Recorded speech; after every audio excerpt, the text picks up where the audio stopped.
Assalamualaikum warahmatullahi wabarakatuh.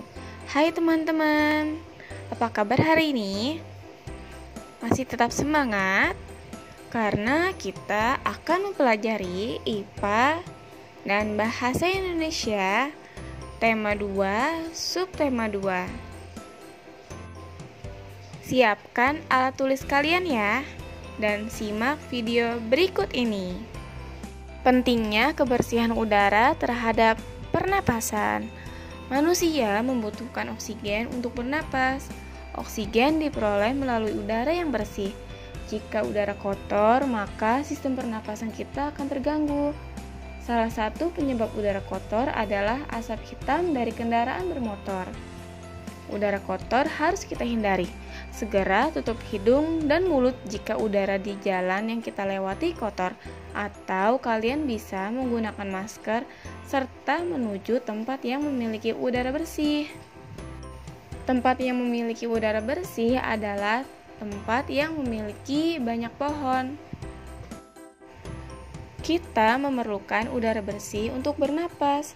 Kita akan mengalami gangguan pernapasan jika menghirup udara yang kotor. Selain udara kotor, gangguan pernapasan juga bisa disebabkan faktor lain. Mari kita simak beberapa faktor yang menyebabkan gangguan pernapasan. Yang pertama yaitu faktor fisik. Disebabkan karena adanya kelainan pada organ pernapasan. Salah satunya adalah pada bayi yang lahir secara prematur. Organ pernapasan pada bayi yang lahir secara prematur belum sempurna. Oleh karena itu, bayi tersebut memerlukan alat bantu pernapasan. Yang kedua yaitu faktor penyakit. Penyakit yang menyerang organ pernapasan adalah asma, influenza, bronkitis, emfisema, dan kanker paru-paru. Penyakit ini dapat mengganggu proses bernafas. Kita dapat mengalami sesak napas, batuk, dan hidung tersumbat. 3 yaitu faktor lingkungan. Faktor lingkungan juga dapat menyebabkan gangguan pernapasan seperti asap kendaraan, asap pabrik, asap rokok, dan asap pembakaran sampah. Dan asap-asap tersebut dapat menyebabkan udara menjadi kotor. Oksigen yang terkandung dalam udara kotor sangat terbatas sehingga dapat menyebabkan kita batuk dan sesak napas. Teman-teman, kalian sudah mempelajari faktor penyebab gangguan pernapasan. Dan untuk memudahkan kalian belajar, maka terdapat tabelnya. Faktor penyebab gangguan pernapasan yang pertama yaitu dari faktor fisik. Dari faktor fisik terdapat cacat bawaan dan kelainan organ pernapasan. 2. Karena faktor penyakit yaitu ada asma, influenza, emfisema, bronkitis, dan kanker paru-paru. Yang ketiga karena faktor lingkungan yaitu asap kendaraan, asap pabrik, asap rokok, dan asap pembakaran sampah. Perbedaan udara di kota dan desa. Udara bersih sangat bermanfaat bagi organ pernapasan manusia. Udara bersih dapat kita rasakan di desa. Di desa banyak pepohonan besar dan tanaman hijau. Pohon dan tanaman merupakan penghasil oksigen. Oksigen dihasilkan dari proses fotosintesis pada tumbuhan. Dan daun-daun dapat menyerap karbon dioksida sehingga udara menjadi segar dan bersih. Udara segar jarang kita temukan di kota. Udara di kota sudah tercemar karena pabrik dan asap kendaraan. Pabrik dan asap kendaraan menghasilkan asap hitam yang membuat udara bersih menjadi kotor. Udara kotor mengandung sedikit oksigen sehingga dapat menyebabkan gangguan pada pernapasan kita. Upaya membuat udara di lingkungan rumah menjadi segar. Banyak cara yang bisa kita lakukan untuk membuat udara di lingkungan rumah terasa segar. Yang pertama, melengkapi rumah dengan ventilasi. 2. Menjaga kebersihan rumah. 3. Menanam tanaman di lingkungan rumah. Ayo, siapa yang di rumahnya sudah lengkap? Ada ventilasi, selalu dibersihkan, dan memiliki tanaman. Penyakit pada organ pernapasan. Organ pernapasan manusia dapat terserang penyakit. Terdapat beberapa penyebab yang berasal dari dalam maupun luar tubuh. Berikut ini beberapa penyakit pada sistem pernapasan. Yang pertama yaitu penyakit asma. Asma adalah penyumbatan saluran pernapasan yang disebabkan oleh debu, udara dingin, alergi terhadap makanan, atau kelelahan. Dan gejala penyakit asma yaitu dada terasa sesak, batuk, dan napas terasa berat. Untuk pengobatan penyakit asma dapat dilakukan dengan pemberian inhaler. Penyakit pada organ pernapasan yang kedua yaitu flu. Flu adalah gangguan pada organ pernapasan yang disebabkan oleh virus. Gejalanya yaitu sakit kepala, demam, kemampuan penciuman berkurang, hidung tersumbat, badan terasa letih, dan nafsu makan berkurang. Untuk pengobatannya yaitu minum obat sesuai resep dokter, mengkonsumsi makanan sehat dan bergizi. 3. Bronkitis. Bronkitis adalah infeksi atau peradangan saluran bronkus yang disebabkan oleh virus. Gejalanya yaitu batuk berdahak, demam, dan sesak napas. Pengobatannya yaitu minum obat sesuai resep dokter serta mengkonsumsi makanan sehat dan bergizi. 4. Tonsilitis atau radang amandel. Tonsilitis adalah peradangan yang terjadi pada amandel atau tonsil yang disebabkan oleh virus atau bakteri. Gejala yang terjadi pada radang amandel atau tonsilitis yaitu membesarnya tonsil dan menimbulkan rasa sakit. Untuk pengobatannya, minum obat sesuai resep dokter serta mengkonsumsi makanan sehat dan bergizi. 5.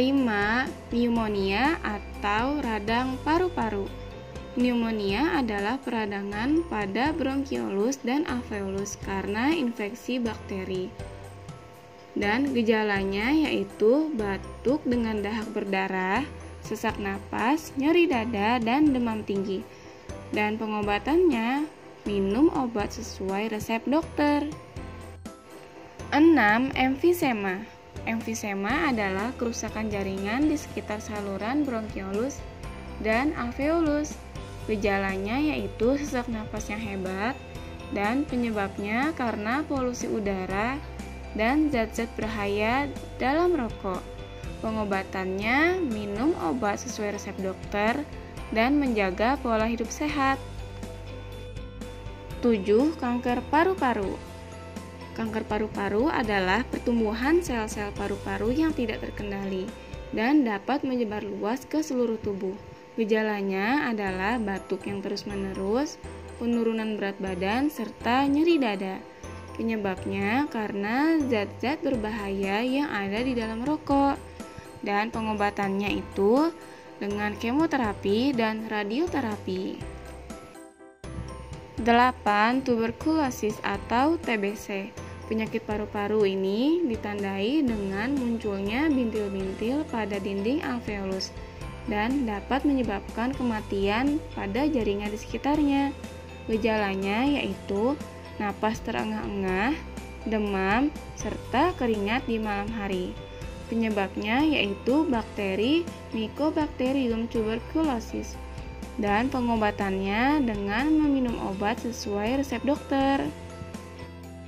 Selanjutnya kita akan mempelajari bahasa Indonesia. Kita akan mempelajari mengelompokkan informasi berdasarkan teks. Apa itu informasi? Informasi adalah sekumpulan fakta yang menggambarkan sebuah peristiwa atau kejadian tertentu. Informasi yang terdapat dalam buku dapat diuraikan secara lebih rinci ke dalam beberapa jenis informasi yang akan ditanyakan. Sama seperti pembelajaran bahasa Indonesia sebelumnya, kita masih mempelajari kata tanya. Dan Miss akan mengingatkan kalian fungsi dari kata tanya. Yang pertama itu ada kata tanya apa, yang berfungsi untuk menanyakan hal atau peristiwa yang terjadi. Yang kedua, siapa, untuk menanyakan seseorang atau pelaku yang terlibat dalam suatu peristiwa. 3. Kapan, untuk menanyakan waktu terjadinya suatu peristiwa. 4. Di mana, untuk menanyakan tempat terjadinya suatu peristiwa. 5. Kata tanya mengapa, yang berfungsi untuk menanyakan penyebab terjadinya suatu peristiwa. Terakhir, bagaimana, untuk menanyakan cara atau proses terjadinya suatu peristiwa. Bacalah teks berikut. Pernapasan ikan. Ikan merupakan salah satu hewan yang hidup di air. Ikan bernapas menggunakan insang. Pada pernapasan ikan, mula-mula insang dalam keadaan tertutup. Air yang mengandung oksigen akan masuk melalui mulut ikan. Lalu, mulut ikan akan tertutup dan air mengalir ke bagian insang yang terbuka. Di dalam insang inilah terjadi pertukaran oksigen dan karbon dioksida. Berikut informasi yang dapat diperoleh dari teks tersebut. Informasi yang pertama, ikan merupakan salah satu hewan yang hidup di air. Dan kata tanya yang terdapat pada informasi pertama yaitu apa dan di mana. Informasi kedua, ikan bernapas menggunakan insang. Dan kata tanya yang terkandung dalam informasi 2 yaitu apa dan bagaimana. 3. Ketika mulut ikan tertutup, air mengalir ke dalam insang, dan dalam insang terjadi pertukaran oksigen dan karbon dioksida. Dan untuk kata tanya yang terdapat dalam informasi ketiga, yaitu apa, di mana, kapan, dan bagaimana. Menulis daftar pertanyaan berdasarkan informasi teks. Untuk menuliskan informasi suatu teks, kamu dapat mengajukan beberapa pertanyaan yang jawabannya ada pada teks. Bacalah teks berikut ini. Bronkitis adalah penyakit peradangan pada bronkus atau saliran yang mengalirkan udara ke paru-paru. Bronkitis dapat disebabkan oleh serangan virus bakteri atau menghirup zat-zat kimia, misalnya asap rokok dan asap polusi kendaraan.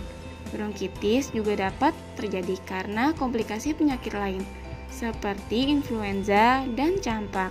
Gejala-gejala penyakit tersebut yaitu batuk berdahak, demam ringan, dan cepat lelah. Dan pertanyaan yang ada dalam teks sebelumnya yaitu apa yang dimaksud dengan bronkitis? Jawabannya, bronkitis adalah penyakit peradangan pada bronkus atau saliran yang mengalirkan udara ke paru-paru. Dan pertanyaan yang kedua yaitu apa saja gejala penyakit bronkitis? Jawabannya, gejala-gejala penyakit tersebut yaitu batuk berdahak, demam ringan, dan cepat lelah. Menyajikan informasi teks yang ditemukan dalam peta pikiran. Kalian berlatih menemukan sebuah informasi dengan banyak membaca, serta informasi yang telah ditemukan dapat kalian sajikan dalam bentuk peta pikiran, seperti pada contoh berikut ini. Contoh bentuk peta pikiran, ada judul teks, ada informasi pertama, informasi kedua, informasi ketiga, dan informasi keempat. Serta kalian harus ingat, jumlah informasi ini tergantung pada seberapa banyak paragraf atau seberapa banyak informasi yang bisa kalian ambil dari teks yang kalian baca.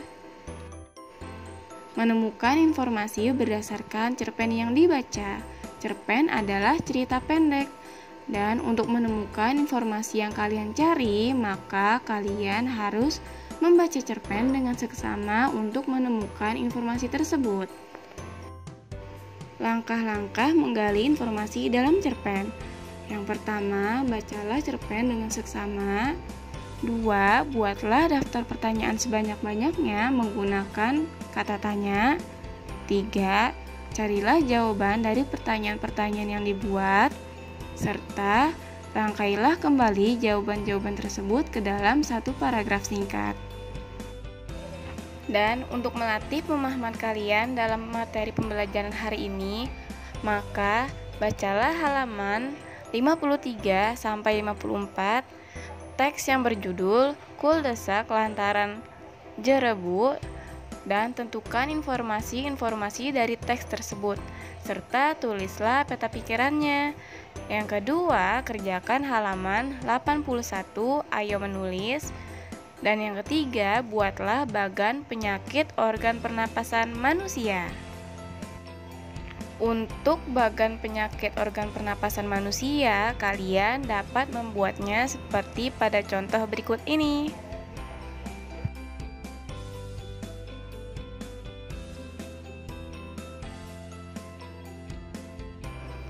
Selesai sudah pembelajaran hari ini, jangan lupa untuk selalu dibaca agar kalian tidak lupa dengan pembelajaran hari ini, dan semoga pembelajaran hari ini bermanfaat untuk kalian semua. Tetap semangat. Terima kasih. Wassalamualaikum warahmatullahi wabarakatuh.